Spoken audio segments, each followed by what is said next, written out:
asalaamaaleykum dal leen ak jàmm bu dee am na loo xam ne fës na lool ci Casamance bu ñu sukkandikoo ci Ignace Ndeye di ndawub groupe Sud Communication ci bët saalum réew mi muy jaaxle bi nga xam ne moo am ci jamono ji jëmale ci gën a ñoŋal jàmm ci Casamance. li ko waral mooy dakkalu ndimbal bi nga xam ne moo doon bawoo ci l'Amérique moo tax ñi nga xam ne ñooy yëngu ci wàll wi mënuñu nëbb ci seen xarkanam njàkkare ak jaaxle bi ñu nekkee ci jamono ji bu ñu xalaatee jeexital bi nga xam ne dakkal boobule koppar mun na ko am ci liggéey bi jëmale ci jàmm ci Casamance mu ñi nga xam ne ñoo fa yoroon ay ngànnaay askan wi nga xam ne dañoo jóge woon ci seen dëkkuwaay dem feneen ginnaaw fitna yi fa amoon fi mu toll nii ñoo toog rek ñu nar a dakkal ndimbal bi nga xam ne moo doon bawoo ci l'Amérique jëmale ci ñoom li leen gën a jaaxal nag mooy dañoo samp ab laaj ndax nguuru Sénégal dana mun dëkku seeni soxla. Ignace Ndeye di ñu fàttali ne ëpp na 300 njaboot yoo xam ne nag dañoo jóge woon ci seen bërëbu dëkkukaay dellu si fa ginnaaw gi jàmm amee foofulee dañoo jaaxle jëmale ci tabaxaat seen dëkkuwaay. Sud Quotidien di ñu xamal ni li des kay mooy laajte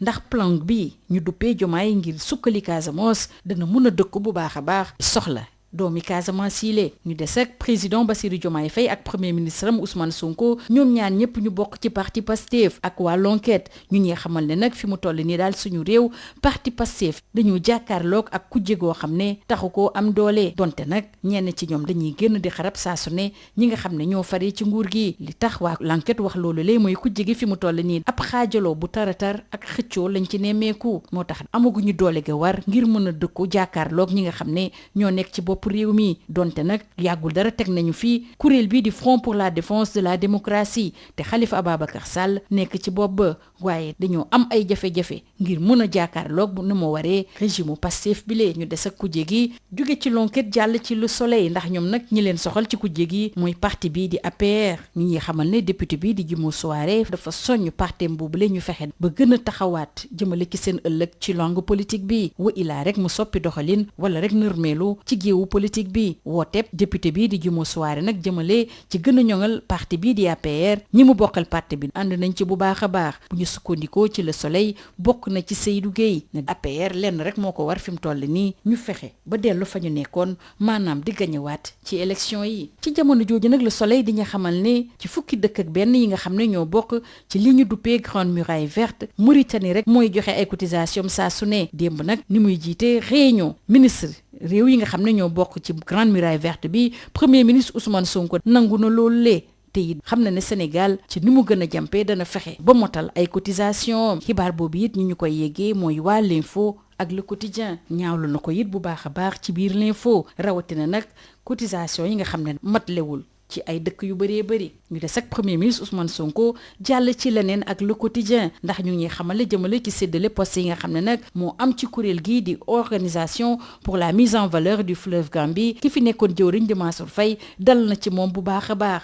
muy xamle ni premier ministre bi dafa wën gannaaw yenn ci ay poste yoo xam ne yu am solo la ci Socésart Mansour Faye ci biir L'Info it di ñaawlu bu baax a baax décision bi nga xam ne moom le premier ministre bi jël ne dafa warul dara te lu ëpp nag li tax mu jël ko bokk na ci ñàkk xam mbir yi bu baax a baax Mansour Faye ci biir laas si xam la ne Ousmane Sonko ci boppam dafa nërmeel intérêt Sénégal yi Socésart bi nga xam ne moom lañ dénk liggéey bi ci dexub Gambie bi mbiruk OMVG yóbbee ñu waxtaane ba tey wàllu ndox ak docteur Cheikh Tidiane Dièye di jëwriñ bi nga xam ne moom lañ dénk wàllu ndox mi ak assainissement suñu réew moom mi nga xam ne bu ñu sukkandikoo ci Sud Quotidien ci Le Quotidien ak Le Soleil ci alxamis bi ñu weesu jëmmal na ndorteelu liggéey bi jëmale ci ab château d'eau boo xam ne dañu koy tabax ci Pal ak it yeneen ñaari château d'eau yoo xam ne ci ilu Ndar Géej lañ koy amal ñu dugal si 4 milliards ci kopparu CFA dañoo bëgg a saafara jafe-jafe jot ci ndox mu sell mi nga xam ne askan yu faree foofule saa yu ne moom lañ doon jànkoonteel waa L'As ak Sud Quotidien yëm na dellu ci l'accident bu métti bi nga xam ne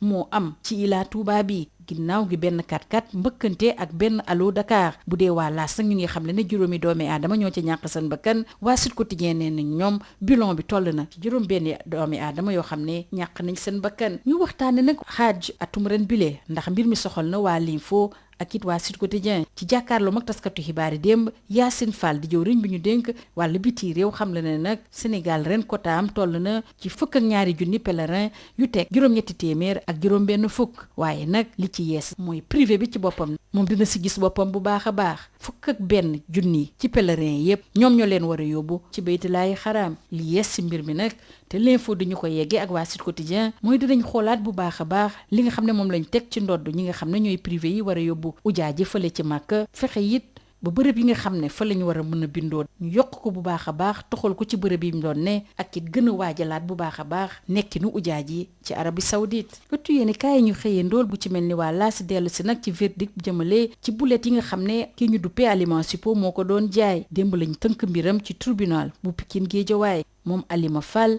ak Mati Mbay tëj na la ñaari atu kaso yoo xam ne nag juróom benn weer yi rek ngay tëdd dañoo dajaloo di def naka sudul noonu teg ci nag di defar ay produits yoo xam ne amuñ ca sañ-sañ ba pare nag mën a jural ñi koy jëfandikoo ay musiba wala si ñu xamal ni bu weesoo Alima Fall ak Mati Mbay Hawsa Njaay moom it dana tëdd 3 weeru kaso te it am na ab koppar goo xam ne war nañ ko cee fay ñi ci des nag ñoom danañ tëdd 1 weeri kaso ginnaaw gi mu leen tegee yooyu daan nag juge bi xam la ne dañoo war a yàqate pommade yi nga xam ne jot nañ kaa defar balaa keneen di ci loru ci wàllu tàggat yaram nag jàppale ni ñaar ñi nga xam ne ñoo nekk ci bopp classement bi di US Corée ak waa Jaraaf ñoom nag jeexitalu ay bés bi lu am solo lay doon ci ñoom ndax dañoo nar a xëccoo ku ne ak jongante yi nga xam ne moom la ñu amal ndax 3 poñ rek moo nekk ci seen dégg te 2 bés rek moo des ngir ñu tënk pàcc bu njëkk championnat bi lii moo gënoon a fës ci ëttu yéenekaay ñu xëyandool ñu yendoog jàmm. Bonjour, c'est l'inquiétude à bord du processus de paix en Casamance avec la suspension-retrait de l'intervention américaine. Les acteurs, surpris, ne cachent pas leur tourment et leur désarroi quant aux conséquences désastreuses que pourrait engendrer ce retrait, alerte Ignace Ndeye dans les colonnes de Sud Quotidien. Ex-combattants, population déplacée, brutalement sevrée de l'intervention américaine en Casamance par la volonté du gouvernement américain, s'inquiètent et sont préoccupés par la capacité de l'État du Sénégal de prendre le relais de cet accompagnement dont ils étaient les bénéficiaires. Ignace Ndeye de rappeler que plus de 300 familles de déplacés de retour sont inquiètes pour la construction de leur habitat. Reste à savoir si le plan Diomaye pour la Casamance peut être une réponse nationale ambitieuse pour combler le vide laissé par le gel de l'aide américaine, selon Sud Quotidien. Restons avec le président Bassirou Diomaye Faye et son premier ministre Ousmane Sonko, tous les deux membres du PASTEF, avec l'enquête. Au Sénégal, le parti PASTEF, porté par la popularité de Ousmane Sonko et de Diomaye, semble naviguer sans opposition significative depuis son arrivée au pouvoir, malgré quelques critiques isolées. L'opposition, minée par des divisions internes et des querelles d'ego, peine à se constituer en contrepoids crédible,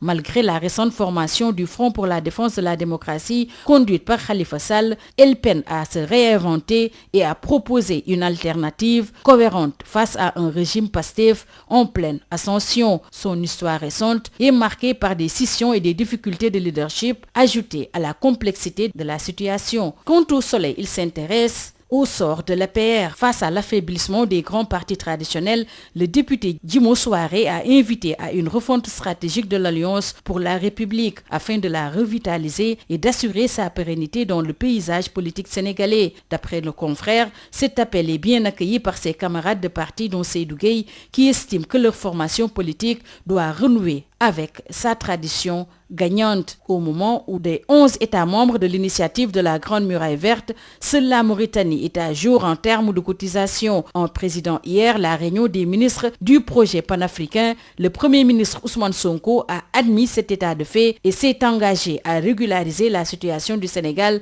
dans les plus brefs délais. Information à lire dans les colonnes du Soleil et de l'Info, qui renseignent que Ousmane Sonko s'insurge contre les arriérés de cotisation des pays membres. Restons avec le Premier ministre Ousmane Sonko cette fois-ci pour nous intéresser à la répartition des postes dans l'organisation pour la mise en valeur du fleuve Gambie, avec Mansour Faye qui électrocute Sonko dans les colonnes du quotidien. Selon le confrère, l'ancien ministre reproche au PM d'avoir renoncé au siège et à des postes dans la Sogesart. C'est une scandaleuse décision par arrogance et ignorance, d'après Mansour Faye. Mansour Faye qui accuse dans les colonnes de l'AS Ousmane Sonko Sonko, le Premier ministre, de sacrifier les intérêts du Sénégal. Retenez avec Le Soleil et Le Quotidien qu'au même moment, le ministre de l'Hydraulique et de l'Assainissement, Cheikh Tidiane Dièye, a lancé ce jeudi d'importants travaux de réalisation d'ouvrages hydrauliques à Saint-Louis et Pal. Ceci marquant le démarrage des activités des 48 heures de l'eau potable dans le Nord. Et selon Le Quotidien, ces importantes infrastructures vont permettre d'améliorer l'accès à l'eau potable dans les localités concernées et leurs environs. Sud Quotidien, hélas, nous parle de cette collision entre un 4x4 et un véhicule à l'Eau-Dakar sur Ila Touba, au moment où l'AS fait état de 5 morts et de 3 blessés. Selon Sud Quotidien, le bilan fait état de 6 morts. Verdict sur l'affaire des boulettes pour fesses qui a été rendu hier par le juge du tribunal de Pikine-Guédiawaye. Les vendeuses Alima Fall et Mati Mbaye ont été condamnées à 2 ans, dont 6 mois ferme pour association de malfaiteurs de fabrication et mise en vente sans autorisation préalable de produits pharmaceutiques ayant mis en danger la vie d'autrui. 12 860 Sénégalais sont autorisés à effectuer le pèlerinage à la Mecque. Selon Sud Quotidien et l'As et l'Info, le coût du package reste à 4 300 000 francs CFA et le premier départ est prévu pour le 17 mai 2025. Le ministre de l'Intégration africaine et des Affaires étrangères, Yassine Fall, a fait face à la presse hier, vendredi 7 février, pour faire le point sur l'organisation du pèlerinage. En sport, au coude à coude à la tête du classement, l'US Corée et son dauphin Jaraaf engagent ce week-end un duel à distance. Selon Sud Quotidien, c'est un tournoi crucial entre le leader et son dauphin. Les deux équipes, avec seulement 3 points d'écart, engagent le dernier sprint pour l'attribution du titre honorifique de champion à mi-parcours à 2 journées de la fin de la phase aller. C'est tout. À vos journaux et très bonne lecture. Bonjour.